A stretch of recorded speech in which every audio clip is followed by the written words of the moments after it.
Bismillahirrahmanirrahim. Assalamualaikum warahmatullahi wabarakatuh.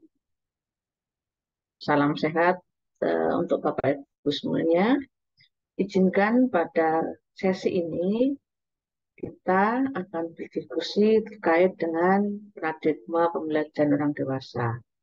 Sebelumnya perkenalkan, nama saya Tias Setnawulan. Saya sehari-hari di FISIP Unsur, tapi juga sekaligus fasilitator untuk kegiatan pekerti P3K. Izinkan sembari saya menyiapkan PowerPoint untuk saya tayangkan share screen. Monggo Bapak Ibu jika mau menyiapkan kopi, cemilan, persilahkan. Saya izin share screen ya, Bapak Ibu teman-teman semuanya.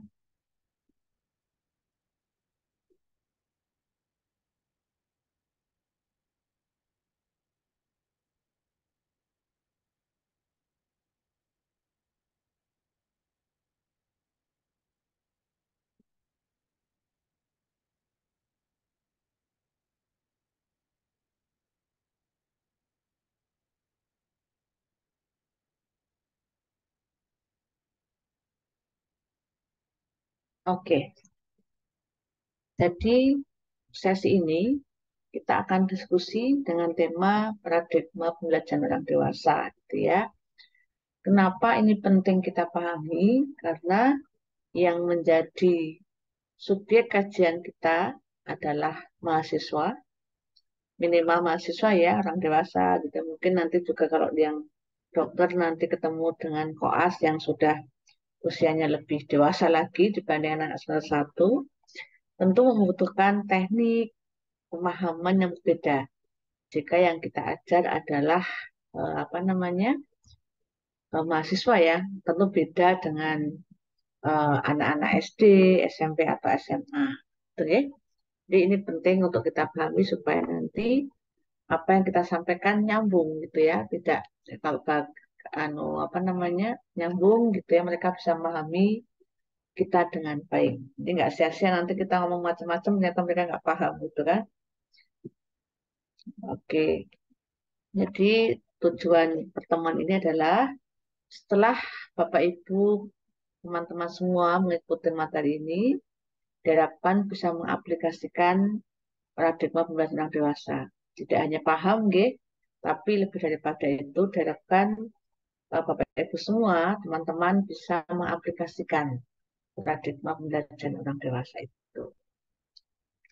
Nah, apa yang membedakan sebenarnya? Ya, membedakannya apa sih ketika yang di kita ajar, kita didik adalah anak-anak yang masih di bangku SD atau SMA, atau dengan yang sudah dewasa, gitu ya. Kira-kira seperti apa? Nah, kita mengenal ada namanya konsep andragogi yang itu berlawanan dengan pedagogi. Kata kunci andragogi atau pembelajaran dewasa adalah proses yang membutuhkan menumbuhkan, gitu ya, menimbulkan keinginan untuk bertanya atau curiosity dan belajar secara berkelanjutan sepanjang hidup, ya, sepanjang hidup atau lifelong learning. Kalau kita lihat gambar ini menarik gitu ya. Ya kita itu idealnya belajar terus-menerus dari kita lahir sampai nanti kita sudah tidak ada. Ya sampai sudah menjelang kita meninggal sudah terus belajar. Tidak hanya belajar pada saat ujian gitu ya atau dikenal dengan sistem kebus malam, atau tidak hanya belajar gitu ya pada saat memang dibutuhkan. Jadi konsepnya, harapannya ada rasa ingin tahu, ada keinginan gitu ya untuk terus mengasah diri, untuk terus belajar apapun ilmunya gitu ya sampai nanti kita menjelang kita meninggal. Nah, di situ tentu butuh proses, butuh pemahaman tentang makna belajar itu, ya. Nah, ini berlawanan dengan pedagogi. Selama ini kan teacher atau dikenal sebagai TCL, teacher teacher center learning gitu ya, di mana menjadikan guru atau dosen sebagai pusat sumber belajar. Ya, guru lah yang akan menentukan bahan ajar, drama, semua itu ditentukan oleh guru. Ya, nah kalau tadi andragogi itu mengajak kita sebagai orang dewasa itu untuk berkreasi gitu ya, menggunakan semua apapun yang ada di depan kita untuk belajar, melihat ya, bahkan kalau kita mau mengamati itu ya, kalau menurut saya dari ilmu sosial, dari sosiologi gitu ya, dari kita bangun tidur sampai nanti kita tidur lagi di jalan gitu ya, perjalanan naik kereta api gitu, atau kita kemudian ketemu pasien, itu adalah pembelajaran ya. Jadi tidak semata-mata hanya di sekolah pada saat kita di kelas kita mendengarkan guru atau dosen bicara, tidak hanya itu, tapi lifelong learning itu dari kita lahir sampai nanti kita meninggal harus mau belajar. Kenapa ini menjadi penting kita pahami gitu ya? Karena kalau orang dewasa itu ya saya berkembang melalui pendidikan, ya. Saya itu bisa bertumbuh, bisa berkembang, bisa mengatasi masalah itu lewat pendidikan. Ya, misalnya kayak teman-teman gitu ya, kalau kalau eh, Bapak Ibu semuanya bertumbuh ya pada saat kita mengatasi dulu ketika pandemi COVID itu ya, ya kita belajar memahami kondisinya kan by doing. Dulu belum ada COVID gitu, tiba-tiba datang COVID, eh, termasuk di Indonesia gitu ya, mau nggak mau mengatasinya pun perlu belajar. Ya, jadi itu contoh bagaimana kita selalu mengembangkan diri dari day by day kehidupan kita. Kemudian berikutnya juga, prinsipnya adalah juga bagaimana kita mengarahkan kita sendiri. Apa artinya mengarahkan diri sendiri gitu ya? Artinya kita sebagai orang yang belajar, paham apa sih maknanya untuk kita gitu ya. Belajar itu untuk apa?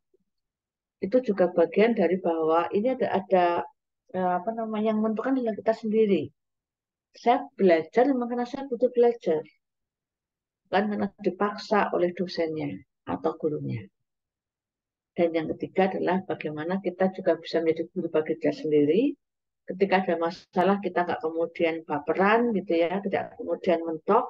Tapi bagaimana ketika kita ada persoalan yang kita hadapi, kita kemudian bisa menjadi guru bagi kita sendiri, mencari solusi masalah yang terbaik, sehingga nanti akan ada jalan keluar yang terbaik juga. Nah, ini ada mode of adult learning gitu ya yang dikembangkan oleh Malcolm Knowles ini ya, ini coba kita petakan gitu. Yang pertama, ini yang membedakan antara pedagogi dan andragogi di konsep pembelajaran ya.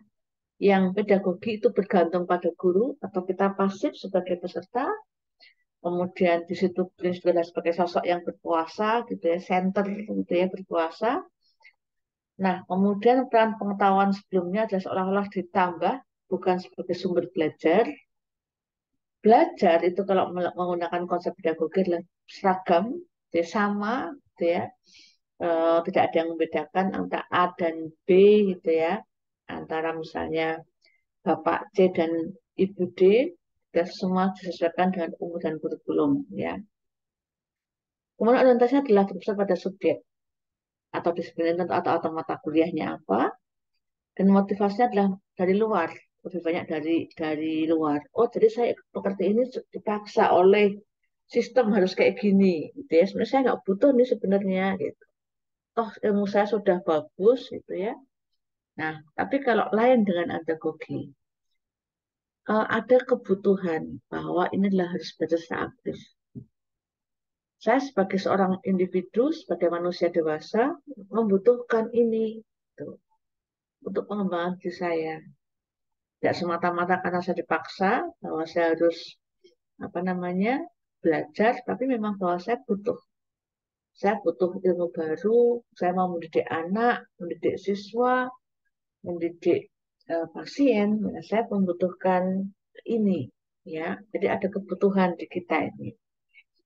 Yang kedua, kalau di andragogi, Peran guru adalah sebagai pemandu dan fasilitator, bukan yang berkuasa.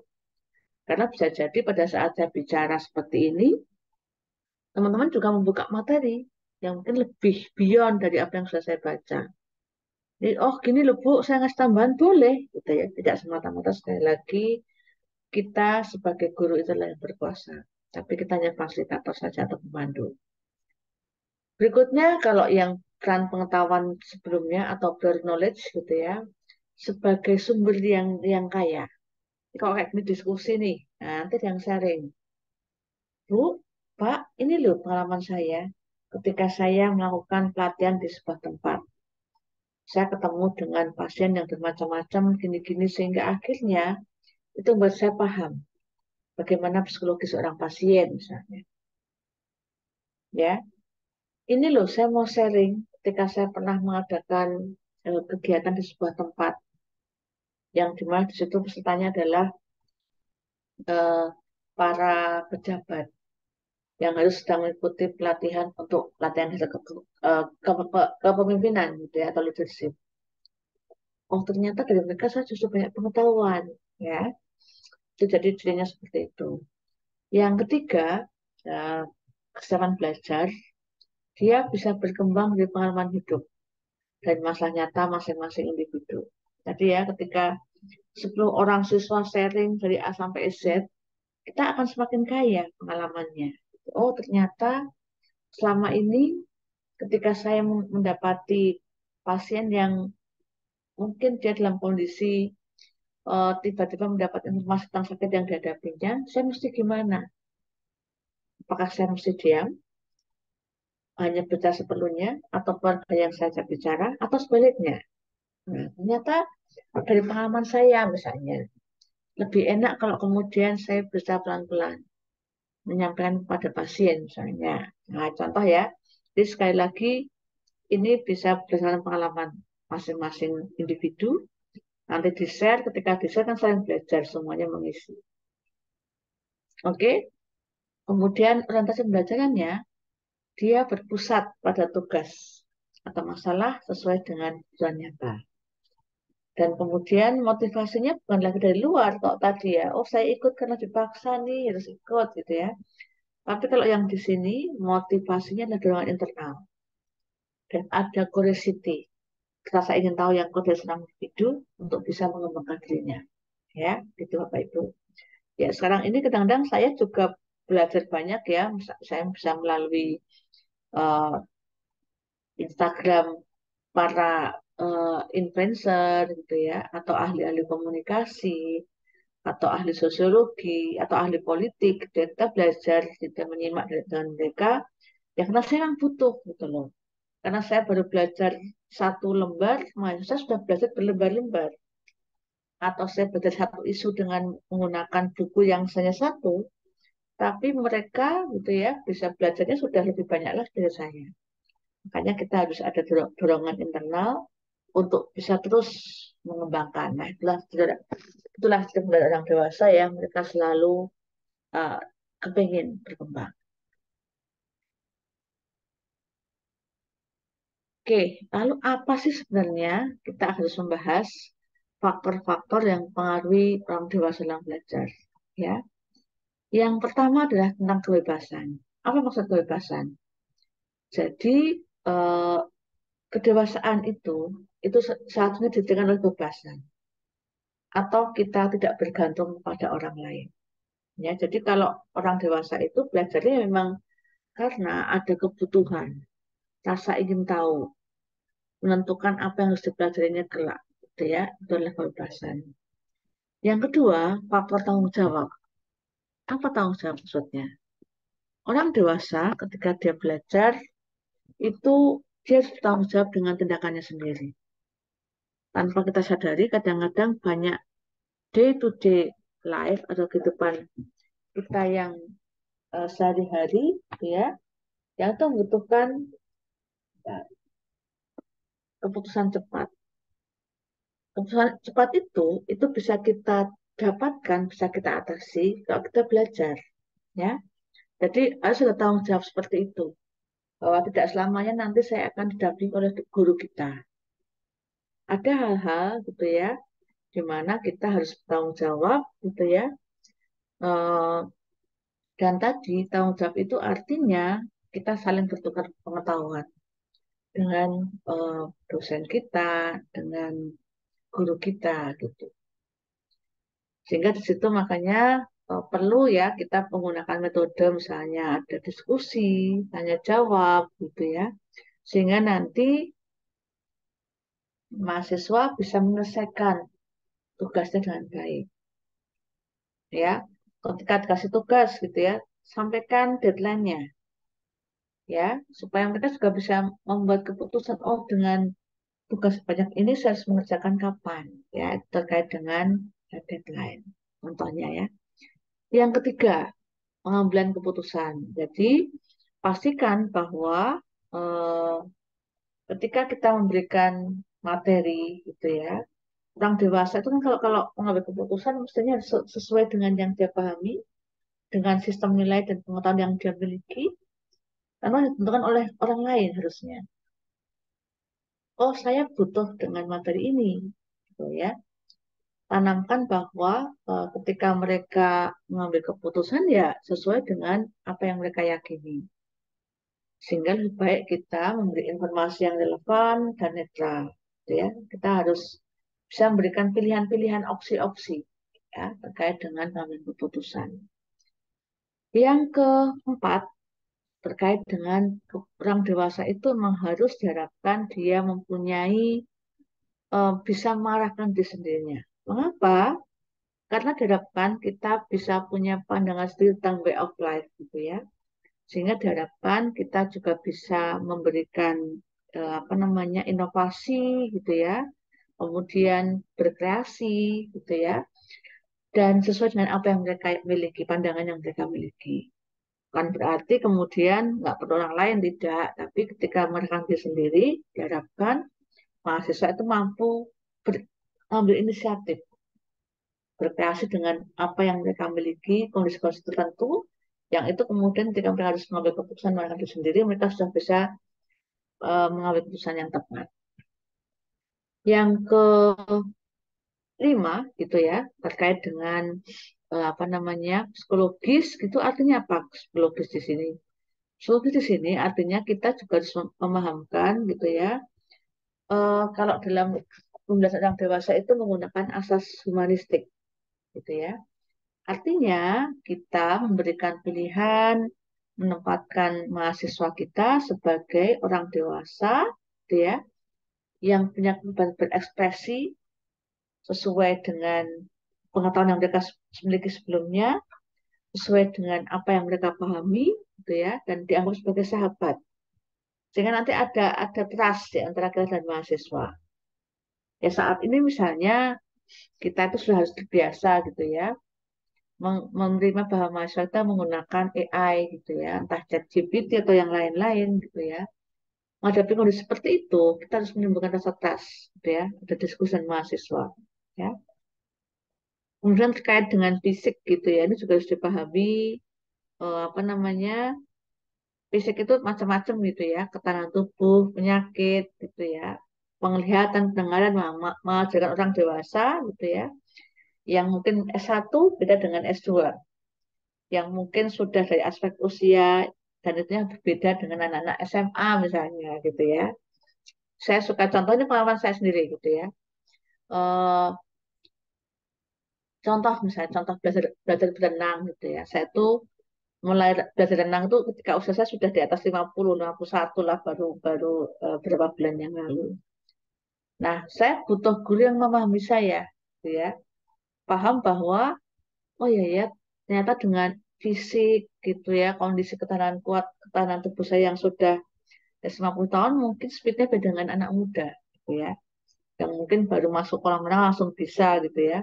Tapi dengan usia di atas 50 tahun gitu ya, baru tapi ada motivasi dong, motivasi untuk belajar gitu ya. Nah, tapi tentu dengan fisik yang sudah terbatas, bagaimana dengan motivasi saya? Nah, seperti ini menarik ya. Jadi kadang-kadang yang dihadapi mungkin adalah siswa-siswa yang sudah senior gitu ya, dengan kemampuan fisik yang sudah tidak, mungkin kok bahasanya sudah lemot gitu. Ini loh Bu, Pak, saya tuh sudah usia dewasa gitu ya, sehingga lemot mohon dipahami. Itu juga harus perlu kita dengarkan hal seperti itu. Nah, yang kemudian juga motivasi. Nah, ini yang paling penting saya kira. Termasuk kita juga ini harus bisa memberikan motivasi.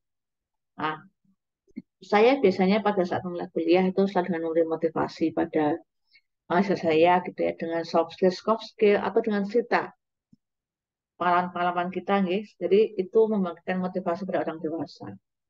Ya mungkin kadang-kadang bukan pamer ya, karena mereka kan sudah tanggung jawab kita ya, mahasiswa itu tanggung jawab kita, sehingga mau nggak mau kita harus memberi motivasi, tapi itu dengan cara yang elegan, atau dengan apa yang kita alami nggak apa-apa. Sehingga kita, oh ya ya, saya memang berada dalam tanda petik pengasuhan dosen yang memang tepat, yang memang sesuai bidangnya. Jadi perlu juga kita ngasih motivasi mereka. Oke, begitu kira-kira. Jadi tadi ada 7 hal yang itu mengaruhi pembelajaran orang dewasa ya. Kebebasan, kemudian tanggung jawab, pengambilan keputusan, pengarahan diri sendiri, psikologis, fisik, dan motivasi. Ya, kalau kita semua kita pahami dengan baik, insya Allah gitu ya, ketika kita nanti akan menerapkan itu pada mahasiswa kita atau siswa kita yang lain yang lebih dewasa usianya, itu akan lebih mudah, lebih smooth untuk kita memberikan materi. Oke, nah ini juga penting nih ya. Pada saat belajar orang dewasa, kita perlu memikirkan ini. Ada 3 hal penting. Bagaimana kita memberikan kesempatan pada mereka untuk berkreasi dan berinisiatif. Tadi saya tekankan juga sebenarnya, ini jangan hanya satu arah, tapi kita dengarkan mereka. Kita mendengarkan mereka cerita tentang hal-hal yang mereka alami, kemudian bagaimana ketika ada masalah, makanya perlu banyak kita studi kasus ya. Jadi jangan hanya kemudian memberi pertanyaan gitu ya terkait dengan definisi, tapi kita perlu memberikan tugas atau soal-soal yang itu nanti akan bisa encourage mereka untuk bisa berinisiatif, kemudian mengambil keputusan. Yang kedua, bagaimana kita mencari suasana yang demokratis, ya. Jadi sekali lagi tidak satu arah, tidak teacher center learning, tapi bagaimana kita memberikan ruang-ruang diskusi. Ya saat ini saya kira sumber belajar kan banyak sekali gitu ya, tidak terbatas pada 1-2 materi gitu ya.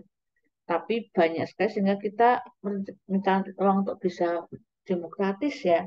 Dan apa? Tentu dengan memberikan banyak tugas, yang tugas itu adalah memberikan ruang pada mahasiswa untuk berkreasi.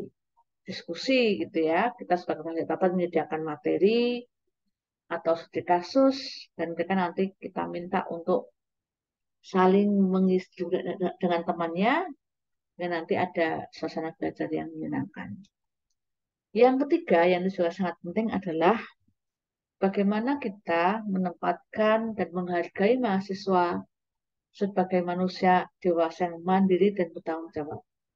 Saya punya contoh ya, ada teman saya, ya karena menghadapi situasi penggunaan ChatGPT saat ini, dia justru mengatakan, silahkan menggunakan, tidak saya larang, tapi tulis bagaimana tahapan yang kamu pakai. Ya, kamu menggunakan ChatGPT yang apa namanya kan banyak sekali pilihan-pilihannya. Setelah itu tahapannya apa yang kamu lakukan? Nah, itu dia. Jadi tidak kita melarang jangan menggunakan. Bahkan kita dengan jumlah siswa yang banyak kan kita nggak mungkin mengawasi ya. Tapi kemudian dengan itu ya kita bisa menghargai mereka, menghargai kesudahan mereka gitu ya. Dan menempatkan mahasiswa sebagai manusia dewasa yang mandiri dan bertanggung jawab. Oke, ini kira-kira kalau kita buatnya seperti ini gitu ya, bahwa prinsip-prinsip dan orang dewasa adalah terusnya dimotivasi memang dari dalam. Dia punya motivasi tidak sekedar karena eksternal faktor untuk dipaksa untuk belajar, tapi memang motivasi dia. Oh, saya itu pekerti gitu ya, nggak karena direktur saya gitu ya, tapi bahwa saya ternyata ketika saya dulu S1-nya ya dokteran gitu ya, tidak punya bekal untuk mendidik mahasiswa. Berkomunikasi supaya menyenangkan seperti apa. Oh, ternyata, oh saya telah pekerti ini. Dengan pekerti saya belajar untuk mengikuti apa namanya memberikan materi dengan baik dan benar gitu ya, dengan benar kalau pakai bahasa Jawa. Nah, kemudian diharapkan gitu ya, ini juga ready to learn, siap untuk belajar gitu ya, tadi sudah saya sampaikan, mengarahkan dirinya sendiri, kemudian juga ada problem oriented, diharapkan kita itu bisa banyak memberikan contoh kasus gitu ya, berorientasi pada masalah, sehingga kita juga harus banyak kasus nih sebagai fasilitator ya, tidak hanya kemudian menyuruh, tapi kita nggak paham, tapi kita juga kemudian apa namanya belanja kasus yang banyak sehingga memberikan bekal juga. Dan yang terakhir adalah have experience gitu ya. Tadi kan dikatakan di awal bahwa pada sistem ini dosen jangan memposisikan diri sebagai yang berkuasa, tapi sebagai fasilitator dan juga sebagai eh, penengah. Apa kemudian ketika fase penengah adalah ya kita harus punya ilmu dulu gitu loh. Kita ngasih studi kasusnya kan diskusi, tapi kita nggak mengarahkan ya keliru. Sehingga kita juga harus paham dulu, kita belanja kasus dulu yang banyak, kita sudah punya strategi, nanti kalau diskusi seperti ini kita mengarahkannya seperti apa gitu ya. Tidak sekedar kita menyuruh, tapi kita nggak kemudian nggak kasih solusi. Ya, itu saya kira seperti itu penjelasan gitu, terkait dengan penekanan saja, terkait bagaimana prinsip-prinsip pembelajaran orang dewasa. Nah, ini adalah beberapa prinsip orang dewasa. Pertama adalah prinsip kemitraan. Apa sih maksudnya? Kemitraan artinya bagaimana kita menjamin jalannya kemitraan di antara tadi kan saya katakan kita sebagai fasilitator dan peserta. Dengan demikian, kita nggak diperlakukan sebagai siswa, tapi sebagai mitra belajar. Sehingga hubungan yang kita bangun bukanlah hubungan yang sifat pemerintah, tapi saling membantu. Ya, sehingga kita sebagai dosen, sebagai fasilitator akan bisa semaksimal mungkin membantu proses belajar beserta pelatihan. Silakan ya, Anda kasih tugas besok mengikuti bla bla bla bla. Tapi kita nggak memberikan dasar komunikasi dulu. Silakan ya, bisa menggunakan studi kasus, tapi nggak kasih contoh seperti apa. Ya, jadi ini penting terkait dengan prinsip kemitraan. Berikutnya adalah prinsip pengalaman nyata. Apa sih prinsip pengalaman nyata? Jadi di sini kita harus memastikan pendidikan orang dewasa itu dalam situasi kehidupan yang nyata. Tidak sekedar berlangsung di kelas atau situasi yang simulatif, tapi pada situasi yang sebenarnya saya berikan contoh. Bagaimana kita ketika memberikan pembelajaran itu sebaiknya dengan menggunakan prinsip pengalaman yang nyata, ya, tidak hanya di kelas saja. Kemudian ada prinsip kebersamaan, di mana ini menuntut digunakannya kelompok dalam kegiatan, ya, sehingga ada interaksi yang maksimal di antara peserta dengan fasilitator dan nanti akan dibahas oleh fasilitator. Seperti apa? Mari kita lihat ya contohnya. Nah, ini sebentar. Ini akan saya berikan contoh ya terkait dengan tadi beberapa prinsip tadi. Oke, berikutnya adalah prinsip partisipasi. Apa itu partisipasi? Prinsip partisipasi adalah mendorong keterlibatan peserta kita maksimal dalam kegiatan pembelajaran engage gitu ya. Kita upayakan tidak buka buku halaman sekian, silakan dibaca gitu ya. Tapi bagaimana kita kemudian mengajak gitu ya, eh, engage gitu ya, aktif, eh, kemudian jumlah dari perencanaan, pelaksanaan, dan evaluasi. Jadi diharapkan di sini mahasiswa kita libatkan untuk berpartisipasi. Kalau dia merencanakan, melaksanakan, termasuk nanti mengevaluasi dan belajar. Ya. Berikut adalah prinsip kemandirian, yaitu ini prinsip yang mendorong peserta untuk memiliki kebebasan dalam mencapai tujuan pembelajaran. Bahasa orang dewasa berusaha untuk menghasilkan manusia independen, itu yang saya katakan di awal, yang dia mampu memainkan peran sebagai subjek atau aktor, dan ada kebutuhan untuk saling prinsip mandiri. Ya. Berikutnya kesinambungan. Di sini adalah prinsip yang menjamin adanya kesinambungan atau berlanjutan dari materi yang dipelajari sekarang dengan materi yang akan dipelajari di masa yang lalu dan dengan materi yang akan dipelajari di waktu yang akan datang. Dan prinsip ini maka akan terwujud pembelajaran seumur hidup sampai orang dewasa. Ya, jadi ada sustainability-nya, ada kesinambungannya. Berikutnya prinsip manfaat. Ya, manfaat artinya menjamin bahwa apa yang dipelajari oleh orang dewasa adalah sesuai dengan kebutuhan yang dasar oleh peserta. Orang dewasa akan siap belajar ketika dia tahu bahwa dia sedang butuh akan materi ini. Ya, kesadaran terhadap kebutuhan ini akan mendorong timbulnya minat untuk belajar.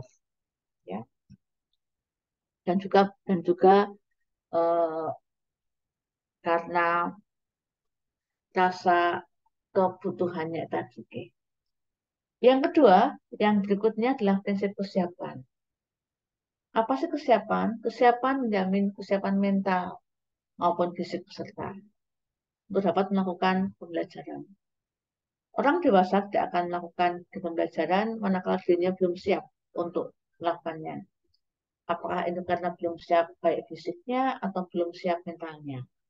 Jadi kita perlu mempersiapkan, gitu ya, supaya mereka juga sudah siap baik fisik maupun mentalnya. Berikutnya adalah prinsip lokalitas yang menjamin adanya materi yang dipelajari itu bersifat spesifik lokal. Nah, sebenarnya orang dewasa pada umumnya merupakan kemampuan yang spesifik yang akan dipergunakan untuk memecahkan masalah peserta pada tempat mereka masing-masing, gitu ya. Pada saat sekarang juga hasil belajar juga mungkin nggak bisa digunakan lagi yang sama 2-3 tahun lagi. Kayak kemarin saya bahas COVID, dia perkembangannya berubah berarti per detik, gitu ya. Saat ini mungkin beda lagi dengan depan. Kemudian perpaduan di sini adalah menjamin adanya integrasi atau perpaduan materi. Jadi biasanya kalau ke di kampus gitu ya, kita itu ada presentasi RPS. Tujuannya apa? RPS tahu nggih? Rencana belajar semester. Tujuannya supaya saling bergaul antara mata kuliah satu dengan yang lain. Ya, kalau diperlakukan dengan menggunakan sistem blog gitu ya, juga saling berkaitan. Kenapa ada materi ini manfaatnya apa? Kemudian hubungannya dengan materi sebelumnya apa? Gitu ya, saling berkait. Nah, ini ada contoh ya yang menurut kami mengembangkan tadi semua.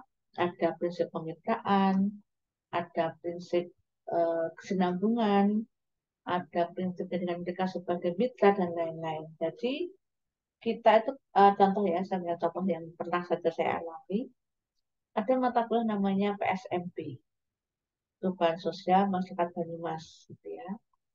Jadi kita itu gelisah sebenarnya, kegelisahan kita. Mahasiswa itu kalau ditanya jajan, itu tahunya itu adalah makanan-makanan kemasan. Bahkan yang orang Banyumas sendiri, gitu ya. Sehingga waktu itu kita diskusi, yuk, bagaimana supaya mahasiswa juga paham. Karena mereka tinggal di Banyumas, kalau yang bukan asli Banyumas ya, kan mereka tinggal setidaknya 4 tahun di Banyumas. Masa nggak ngerti makanan-makanan tradisional. Demikian juga yang di Banyumas, kadang-kadang mereka juga nggak paham. Ini terbuat dari apa sih cenil misalnya, gitu ya. Di waktu itu sederhana sekali, kita minta mereka untuk ke pasar, bukan masak, nggih, Bapak Ibu, nggih, tidak kita untuk masak, tapi kita kasih modal 50.000. Datang kepada bakul-bakul di pasar untuk tanya, oh Pak, Bu, tanya yang namanya cenil itu terbuat dari apa sih? Kenapa harus ada kelapanya? Nah, misalnya. Kalau yang namanya mendoan, itu seperti apa prosesnya? Kenapa harus lebar daunnya? Sorry, kenapa temennya harus bisa lebar-lebar? Kemudian dawet dan lain-lain. Jadi mereka kita minta sekali lagi, kita minta ke pasar untuk tanya kepada bakulnya, tanya gitu ya, prosesnya seperti apa, bahan-bahannya apa, kira-kira nanti dengan modal sekian bisa menghasilkan berapa, gitu ya. Filosofinya makanannya apa. Ya, itu mereka dari awal tuh kita ajak. Nah, kemudian pada puncaknya kita presentasi dulu di kelas. Nah, pada puncaknya kita minta untuk presentasi di aula, gitu ya, kita menggunakan aula. Kemudian mereka diskusi. Nah, diskusi itu dengan apa namanya? Diskusi mengundang budayawan Banyumas yang itu lokal fisik saja, dan mereka cerita. Ya, bagi anak-anak itu terkenang ya, karena dengan modal yang tidak banyak, mereka kemudian bisa tahu makanan-makanan khas Banyumas. Mereka datang ke pasar sendiri, diskusi dengan bakulnya sendiri, ya, sampai kemudian mereka bisa punya gambaran. Oh, seperti ini ya makanan Banyumas. Ya, itu kira-kira contoh dari orang dewasa. Saya yakin Bapak Ibu nanti bisa memberikan atau berinovasi sesuai dengan masing-masing mata kuliah masing-masing gitu, supaya kemudian mahasiswa itu juga punya gambaran gitu gitu, terkait dengan apa yang sudah mereka pelajari. Ya, kalau mereka cuma kita kasih tahu ini loh, inilah mendoan. Mendoan terbuat dari ini. Saya akan googling. Ya, mereka mungkin ketika sudah pulang udah lupa. Tapi dengan tadi pengalaman gitu ya, mereka minta pasar, engage bonding dengan bakulnya, tanya prosesnya gitu ya. Mereka kemudian itu akan lebih membekas. Ke depan mereka mungkin sudah punya gambar yang lebih detail terkait dengan makanan tradisional ini. Oke, itu contoh saja ya Bapak Ibu. Silakan bisa berkreasi gitu ya. Eh, Nah, tadi pesannya ya jangan hanya di kelas. Jadi makanya kita mengembangkan kalau di kita ada kewajiban yang namanya menggunakan SCL. Besok mungkin ada yang akan menjelaskan itu ya. Dengan menggunakan SCL, tapi dua hal yang harus ditemui itu adalah menggunakan project based learning atau menggunakan uh, case based learning. Jadi pembelajaran yang dikasihkan project gitu ya. Mahasiswa diminta untuk menyusun project gitu ya, membuat project tertentu, atau yang kedua dengan kasus. Ya, kita minta mereka untuk apa namanya, berdiskusi terkait dengan kasus-kasus ya. Tiap kelompok mungkin beda-beda kasusnya sehingga nanti akan saling memperkaya. Dan tadi juga contohnya ya, ada yang kemudian presentasi tentang cenil gitu ya, ada yang tentang geduk, ada yang tentang dawet, ada yang tentang nopia dan lain-lain, sehingga semuanya saling belajar terkait dengan makanan tradisional itu. Gitu nggak? Saya lanjut ya. Nah, berikutnya ini saya contoh. Nah, kebetulan menarik, mau izin karena di kami itu sudah kita sudah ada peraturan rektor nomor 38 tahun 2021 ya. Mungkin hanya Bapak Ibu mungkin juga sudah tahu gitu ya. Kita saat ini sudah punya Permendikbud nomor 30 tahun 2001 tentang pencegahan dan penanganan kekerasan seksual di kampus, dan khusus untuk di Unsur, contoh saja di Unsur, kami sudah punya peraturan rektor nomor 38 tahun 2001, sama gitu ya, kita turunkan dari peraturan Permendikbud itu tentang pencegahan dan penanganan kekerasan seksual. Nah, saat itu saya memberikan tugas gitu ya, kami ada mata kuliah namanya Kesetaraan Gender dan Inklusi Sosial terus semester 4 gitu. Dengan waktu itu kita berikan ide untuk membuat PJ, PJBL sebenarnya, Project Based Learning.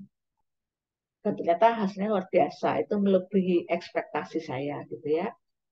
Ada 24 film dari 7 proyek foto dengan ide-ide yang sangat kreatif dan menggambarkan kegelisahan mahasiswa terhadap persoalan kekerasan seksual di kampus terkait isu catcalling gitu ya, kampus sebagai ruang aman bagi mahasiswa, ajakan untuk speak up dan berani lapor jika kekerasan seksual bersama mahasiswa dan dosen, kemudian alur untuk melaporkan kekerasan seksual di kampus gitu ya. Jadi tadi ya, kalau kemudian saya menjelaskan ini loh ada kita sudah punya peraturan rektor bla gitu ya, mungkin mahasiswa pulang dari kelas sudah lupa tadi Butia ngomong apa sih gitu ya. Tapi dengan menggunakan project gitu ya, ternyata justru membekas dan hasilnya luar biasa. Banyak ide-ide yang muncul dari mereka gitu ya. Tadi yang saya katakan dari film-film itu, saya menyebutnya di atas ekspektasi saya. Sehingga ternyata film-film yang mereka buat itu idenya luar biasa gitu ya. Kan mereka dengan anu ya, bermain peran atau simulasi ya. Jadi ada yang jadi korban, ada yang jadi uh, ada yang jadi pelaku gitu ya, sehingga itu akan membekas. Dan ternyata ide-idenya juga mereka kreatif. Saya yakin tadi saya katakan kalau saya hanya menyuruh mereka untuk cerita saja, ini loh ada peraturan gini-gini ya Anda, ya mereka nggak akan membekas.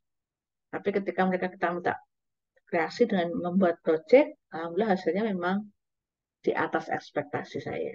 Ya, nah ini contoh ini ya beberapa tugas film itu.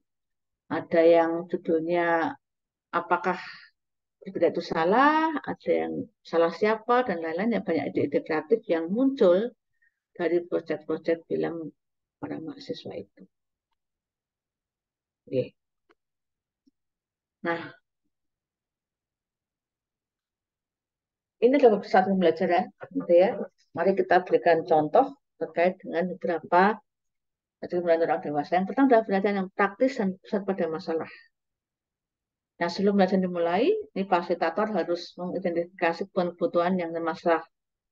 Kayak tadi saya contohkan ya, nah, ketika saya memberikan contoh untuk membuat proyek film, saya based on data. Ya, ini adalah data di level nasional bahwa kekerasan seksual itu masih ada di seluruh kampus Indonesia. Kemudian ada data-data yang ada di Unsur misalnya.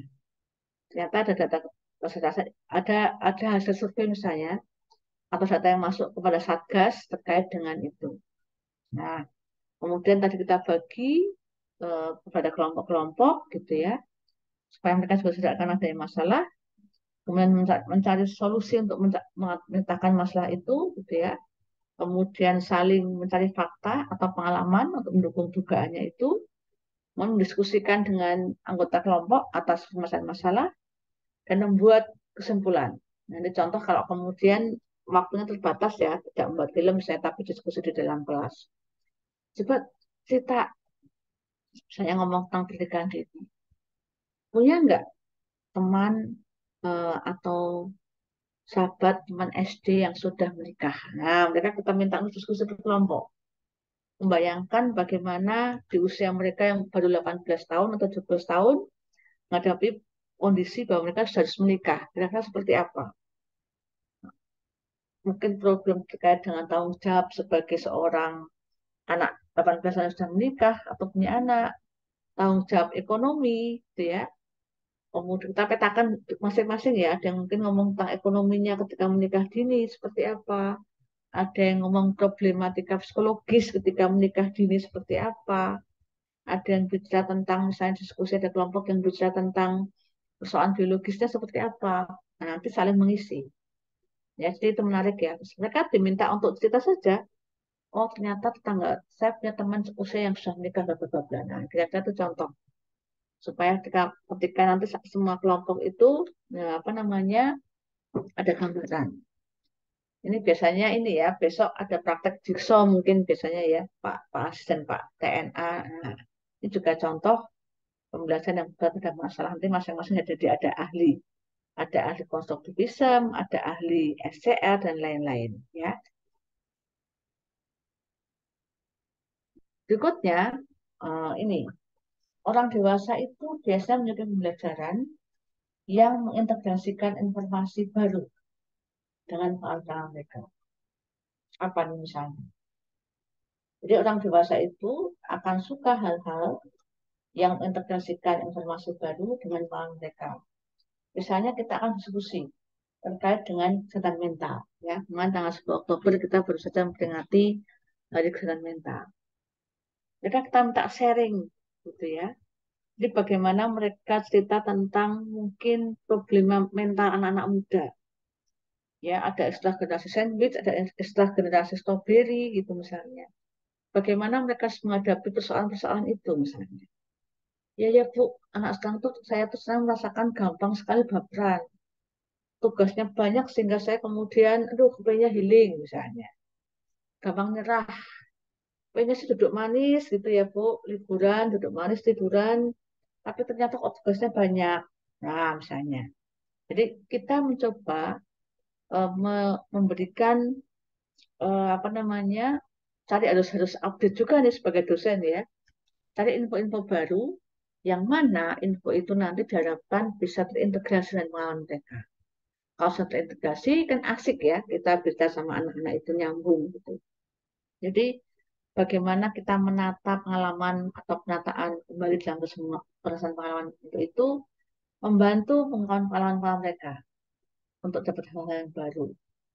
Ya, dengan kelompok saya kira itu juga bisa sangat membantu mereka untuk berbagi pendapat dengan peserta yang lain. Apa lagi banyakkan tugas apa sih yang mau lakuin? Oh saya ke kafe bu, misalnya tugasnya di kafe. Misalnya. Kita kita minta mereka untuk sharing ketika mereka kesehatan mental gitu ya, dengan siapa mereka akan berbagi. Nah, saya kita perlu bantu mereka untuk memahami informasi yang baru. Jadi jangan sampai mereka kemudian ketika ada masalah self diagnosis sendiri gitu ya. Nah, itu penting ya untuk supaya mereka juga mengintegrasikan dengan pengalaman mereka yang lama dan yang baru.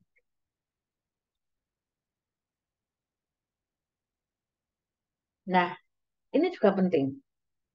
Orang dewasa itu menunjukkan pembelajaran yang akan meningkatkan harga diri mereka sebagai seorang dewasa. Apa contohnya? Gitu ya. Nah, kita bisa mulai dengan hal-hal kecil, dengan tingkat kesadaran yang kecil. Jadi, baru kita nanti akan meningkatkan apa namanya temanya sesuai dengan kepercayaan diri mereka supaya meningkat. Ya, jadi kadang-kadang kita gini, mulai dengan obrolan sederhana. Kalian hari ini misalnya sudah apa membuat resolusi apa? Oh, saya hari ini sudah komitmen Bu akan membuat portofolio tentang kegiatan saya pada seminggu kemarin. Saya harus punya komitmen, oh ya ternyata bagus ya, misalkan sederhana portofolio itu. Kalian sebagai mahasiswa ternyata sudah mampu membuat portofolio bahwa seminggu ini misalnya kalau kalau kebetulan kalau dicontoh di kampus kami di FISIP jadi UNSUD ya beberapa sudah menerapkan credit point.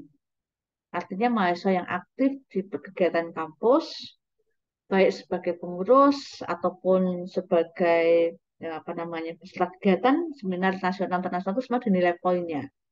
Karena nanti mahasiswa itu wajib untuk mengumpulkan status poin sebelum dia lulus. Itu tujuannya supaya mahasiswa itu juga punya keaktifan, gitu. Tidak hanya duduk manis di kampus, tapi mereka juga aktif, dia tidak kupu-kupu istilahnya, kuliah pulang, ya. Tapi ada regulasi di unsur yang mengatur bahwa mahasiswa itu harus punya kegiatan di kampus, gitu ya, sehingga nanti dan dikumpulkan poinnya. Nah, tadi ya, oh saya minggu ini mengumpulkan 10 poin, Bu. Karena saya ternyata ikut seminar levelnya lokal. Oke, minggu depan tinggalkan lagi misalnya. Ternyata dari kegiatan itu saya bisa meningkatkan public speaking saya nih. Saya bisa meningkatkan pengetahuan saya terkait dengan isu-isu tertentu misalnya. Jadi, jadi kita harus bisa meningkatkan harga diri mereka. Ya, jadi jangan kemudian menurunkan, gitu ya, tapi bagaimana kita bisa meningkatkan pride mereka sebagai manusia dewasa, gitu ya.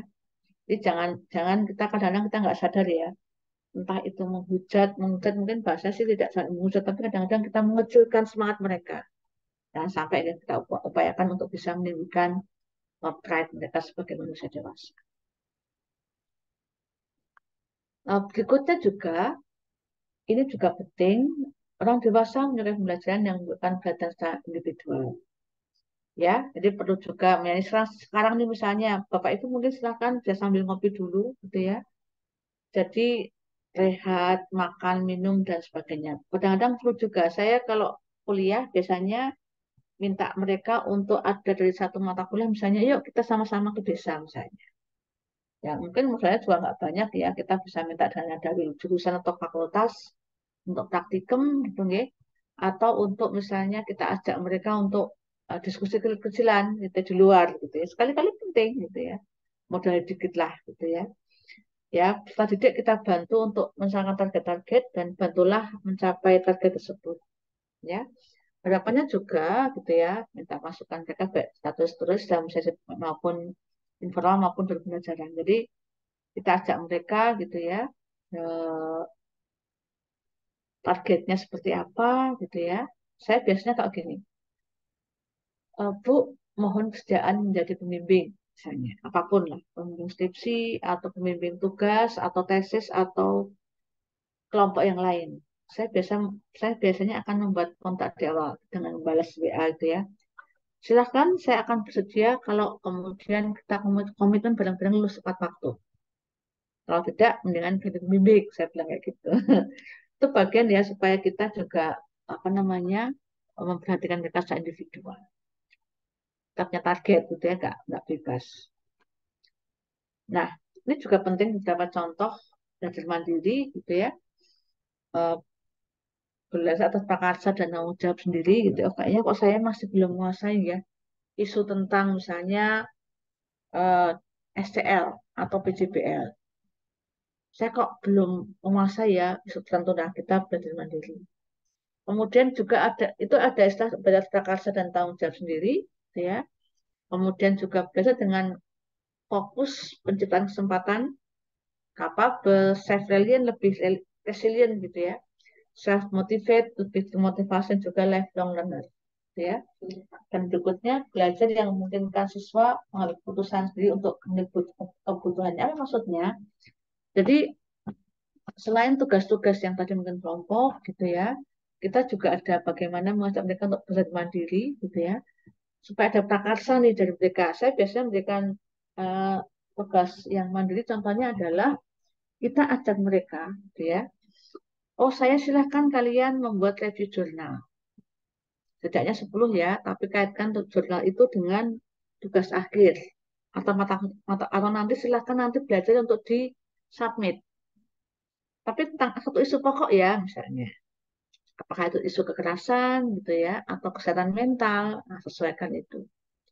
Nah, pastikan nanti dipresentasikan di akhir sehingga nanti kalian menjadi ini tadi mereka punya tanggung jawab. Tapi temanya boleh sih, boleh bebas gitu ya. Tapi ada panduannya, namanya, ada panduannya. Silahkan kalian nanti mencari bentuk-bentuk kekerasan seksual. Tapi bebas, silahkan. Kita yang batasi. Atau bentuk kejadian gender ya kan banyak tuh. Silahkan kalian ya. Satu mungkin ada yang menyampaikan isu kekerasan. Ada yang bicara tentang isu double burden misalnya. Ada yang bicara tentang isu misalnya eh, marginalisasi. Nah, silakan. Jadi silakan dilihat dengan kondisi masing-masing daerah masing-masing misalnya atau kalian yang lihat. Jadi tetap ada rambu-rambu tapi jangan batasi. Ya, itu pesan mandiri. Nah, ini juga penting. Kita bagaimana kita menciptakan bagaimana juga harus didorong oleh lingkungan belajar yang menunjang. Ya, artinya tadi ketika diberikan waktu yang cukup, gitu yang mengingat juga mungkin mahasiswa tugasnya banyak sekali, diberikan waktu yang mereka bisa kira-kira cukup mengerjakan tugas itu, mengingat kondisi fisiknya, gitu ya. Kemudian juga psikologis, jangan sampai kemudian mereka terbebani, gitu ya. Tapi makanya kadang-kadang saya katakan tadi, perlu kiranya kita melibatkan dosen lain pada saat awal semester ya presentasi RPS. Supaya saling bisa mengetahui tugas A, B, C, D-nya apa. Status pasnya dalam mata kuliah. Jangan sampai kemudian semuanya memberikan tugas membuat film. Kan 8 film ya mereka nanti gak kuat gitu ya. Nah, 8 film diskusi. Mata kuliah ini karena capaiannya adalah di level efektif, saya mau buat film. Dan rambu-rambu seperti ini. Mata kuliah X karena kognitif mungkin dia cukup diskusi. Ya, jadi perlu diskusi, perlu ini ya pemetaan ya, pemetaan kurikulum dengan dosen-dosen pada semester yang sama sehingga ada gambaran yang kira-kira tidak memberatkan mahasiswa, tapi juga itunya dapat, CPA-nya dapat. Ya. Kemudian, kemudian juga tadi, bagaimana kita menciptakan hubungan dengan mahasiswa yang mampu menunjukkan tanggung jawab mahasiswa untuk mencapai pengetahuan dan pengalaman yang solid. Ya. Diupayakan meskipun saya yakin ya, kalau saya pribadi, dulu ketika saya masih muda, saya relatif sangat mudah menghafal, mengingat mahasiswa itu persatu. Sekarang karena usia saya juga fisiknya juga sudah semakin renta gitu ya, eh, nampaknya saya juga tidak mudah untuk menghafal gitu loh. Kecuali memang dia punya prestasi yang outstanding atau sebaliknya. Nah, Tapi saya upayakan nih. Saya juga bilang, kalau saya lupa tolong saya diingatkan ya nama kalian karena kadang-kadang ya tadi eh, yang saya kenal tuh banyak mahasiswanya harus yang saya hafalkan banyak gitu ya. Dan bagi saya mungkin masih ada yang pakai masker jadi saya lupa. Nah ini dia. Dan mahasiswa itu cukup di apa namanya disenggol namanya saya udah bahagia sekali gitu ya. Oh dosen saya ingat nama saya nih. Jadi saya sebenarnya berusaha terus ya. Tapi kalau tidak nggak sampai kalau dulu masih muda bisa sampai 50% ya satu kelas hafal. Sekarang mungkin ya semakin tua 10 lah 10 sampai 20% masih hafal insya Allah. Nah ternyata karena itu ketika kita mengenal mahasiswa itu bagi mereka itu akan meningkatkan self pride gitu loh. Oh saya itu dari desa ternyata dikenal nih sama dosennya. Jadi kadang kita nggak sadar ya kita itu kan sosok yang bagi mereka ternyata apa namanya untouchable gitu loh, nggak tersentuh gitu. Jadi kalau kita kemudian bisa mengenal mereka dengan baik gitu ya, itu akan membuat mereka juga punya trust pada kita, happy dengan kita dengan kasih tugas yang mereka akan senang. Nah, ini contoh nih beberapa saya yakin sih Bapak Ibu sudah menerapkan ini gitu ya. Contoh misalnya kalau oh saya ada mata kuliah apa namanya bagaimana mereka mengenal kondisi kesehatan masyarakat di pedesaan. Nah, kayaknya kalau itu kemudian hanya dengan cara saya di kelas, tentu tidak. Makanya saya kasih penelitian, empirik dan bebas ya. Kita bagi nih dari kelompok-kelompok kecil. Mereka kita minta apa namanya untuk ke desa misalnya. Ketemu dengan masyarakat desa gitu ya, melihat bagaimana kondisi perjalanan di desa misalnya, yaitu contoh ya, dengan melakukan penelitian bebas. Kemudian ada menulis jurnal. Ini biasa terapkan ini untuk anak-anak semester 3 ke atas gitu ya.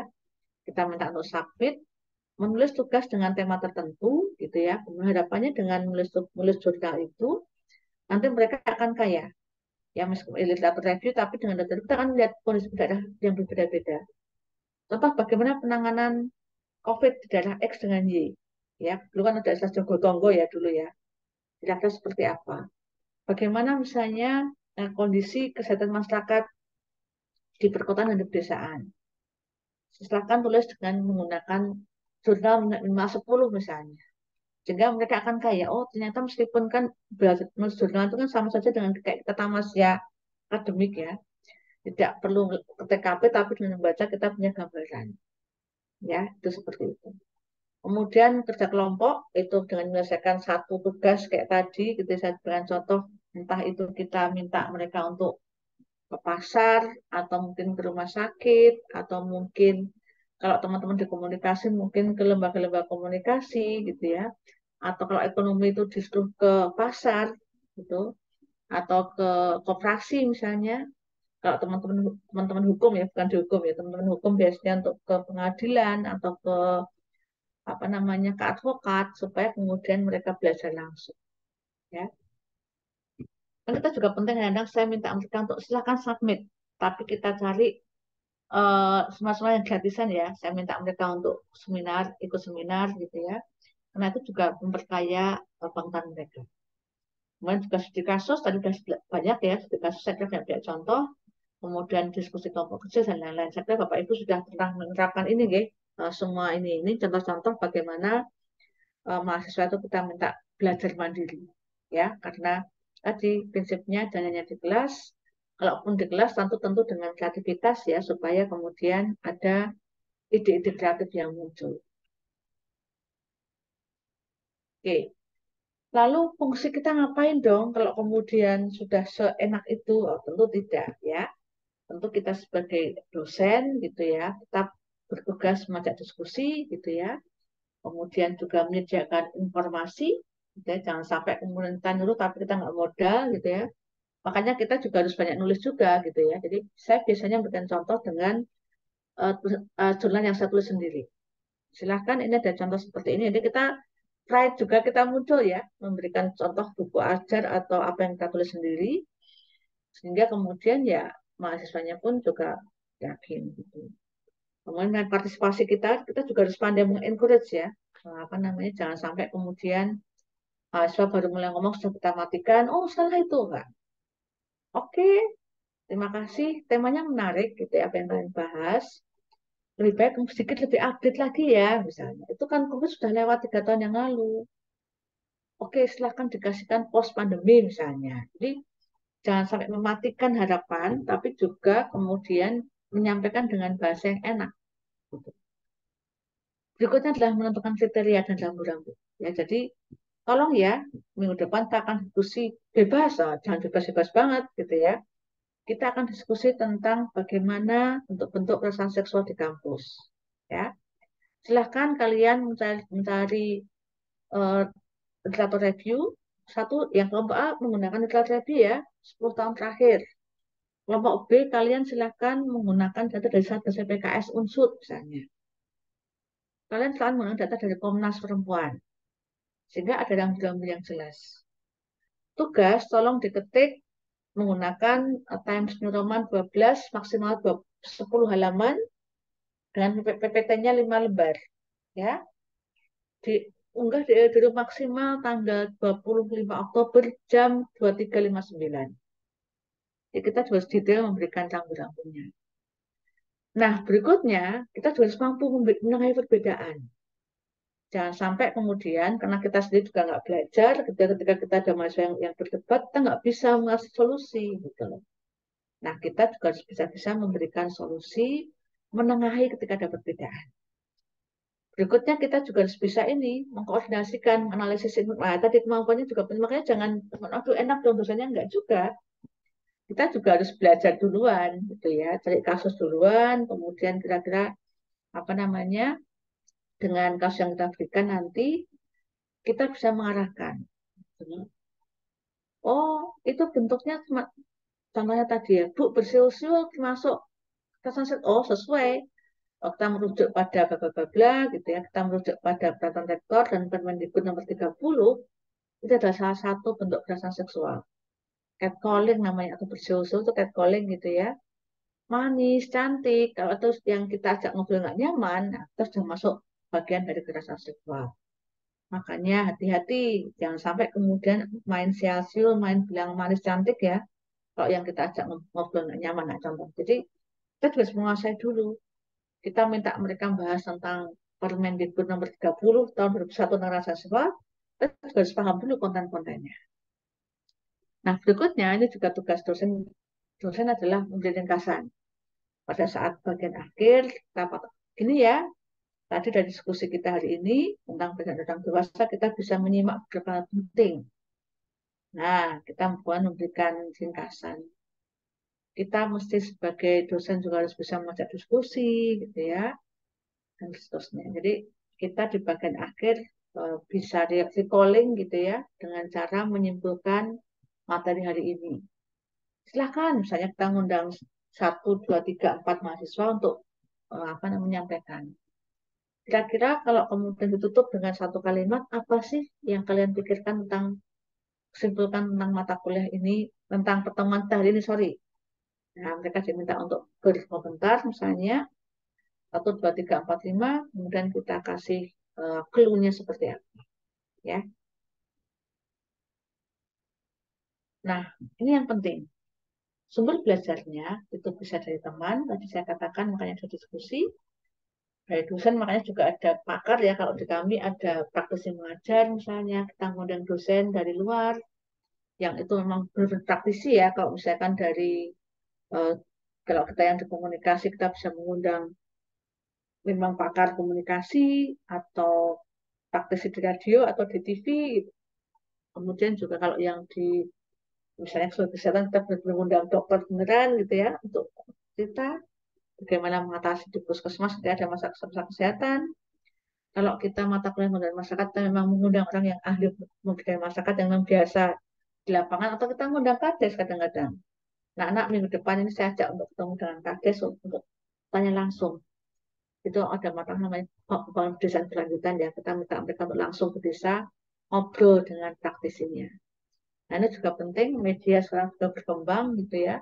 Kita bisa menggunakan referensi dari apa namanya media sosial, media cetak, nah, tapi kita sebagai dosen tentu tetap bisa harus mengganggunya. Ada yang mau ditanyakan, Bapak Ibu? Oke, moga-moga sudah jelas ya. Karena memang kesempatan terbatas, tidak bisa diskusi langsung gitu ya. Kira-kira tadi kalau dari diskusi yang sudah kita sampaikan pada eh, hari ini, kita bisa mengambil kesimpulan gitu ya. Kira-kira orang dewasa itu tadi berkaitan dengan apa saja?